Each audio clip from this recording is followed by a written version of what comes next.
Hi everyone, my name is Luke Christian and within the disabled community I identify as a deaf male. I'm taking part in a campaign which is run by Hex Productions, which is designed to highlight all of the issues surrounding digital accessibility on the run up to the public sector compliance deadline of the 23rd of September. And in this video today I will be talking about the struggles that I face as a deaf person when it comes to accessing information and content online. What does good digital accessibility mean to you personally?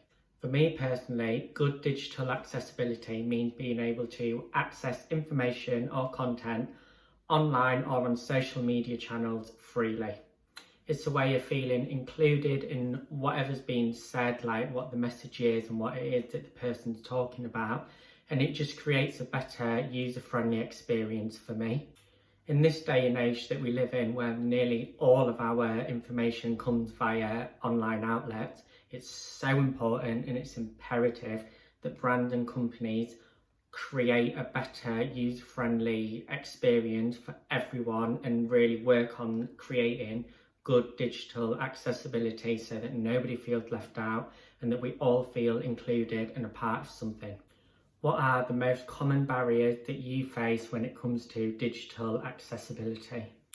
The number one most absolute common barrier that I face as a deaf person when it comes to accessing digital accessibility is when people don't caption their content, whether that's on Instagram stories, TikTok, YouTube. Now, don't get me wrong, I know that YouTube do offer the option of having auto-generated captions, which I guess is better than nothing.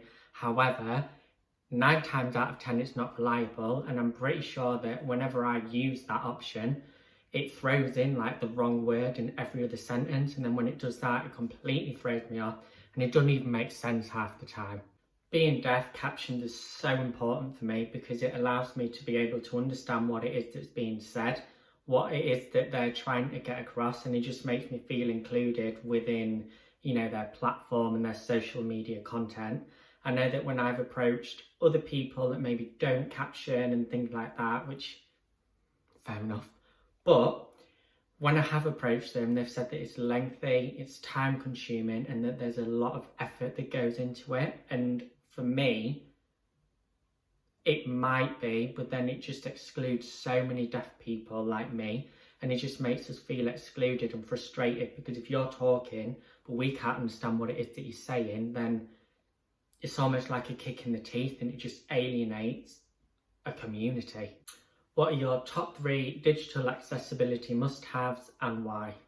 My top 3 digital accessibility must-haves are captions. So as I mentioned in the previous point, captioning for me as a deaf person is so important.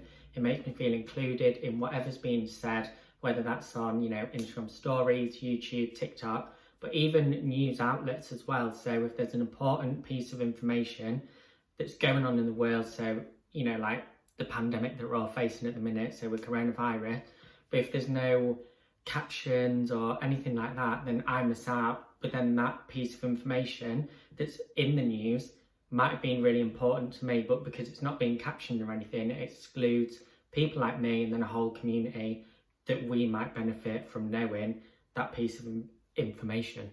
Number 2 is keeping things clean and simple. So what I mean by that is, when I go onto a website, I want to be able to take things at my own pace without unnecessary distractions. So I want to be able to access a website that doesn't have flashing imagery and busy overloaded text all over the place, and it just makes a more good user-friendly experience.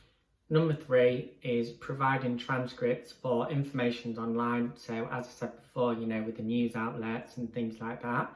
But I've noticed during lockdown as well that everyone seems to be creating these podcast channels, which, is great.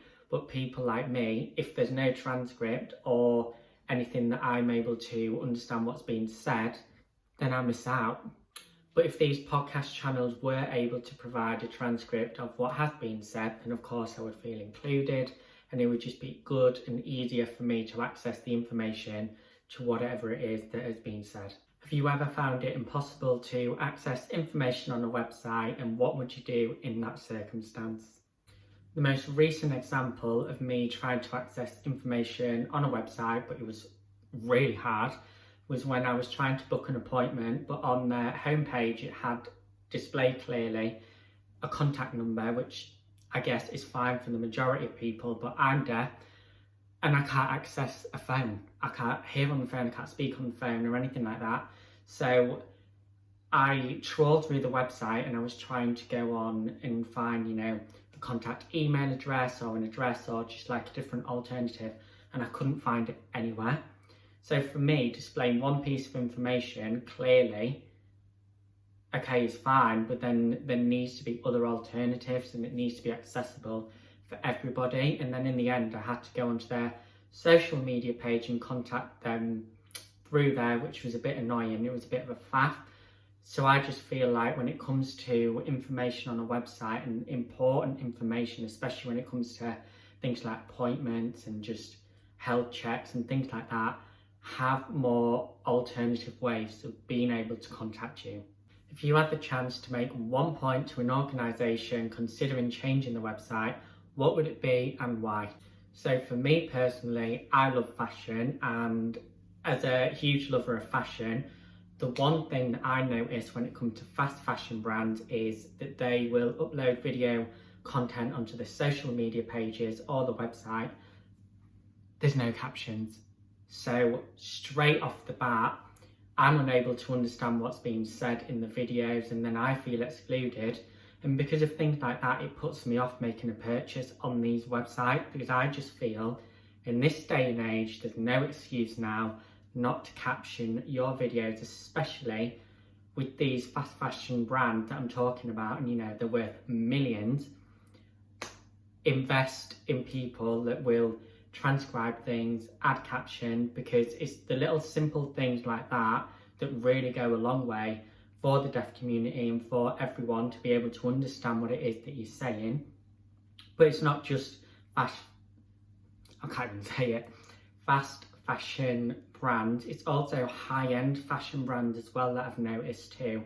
And it seems to be more prominent when, say, they're interviewing the latest model or influencer celebrity. Again, there's no captions, and to me it just doesn't make sense why you have all this power within a specific industry like the fashion world and you just alienating a large community. Thank you for watching. I hope that you've enjoyed this and you've understood, the struggles that I face when it comes to accessing information and digital content online. I want to know from you guys, I want to know what it is that you think when it comes to digital accessibility, and what are the main struggles that you face and the barriers put in place when it comes to accessing information online. Click the link in my bio to find out more about this campaign and how you can take action and get involved.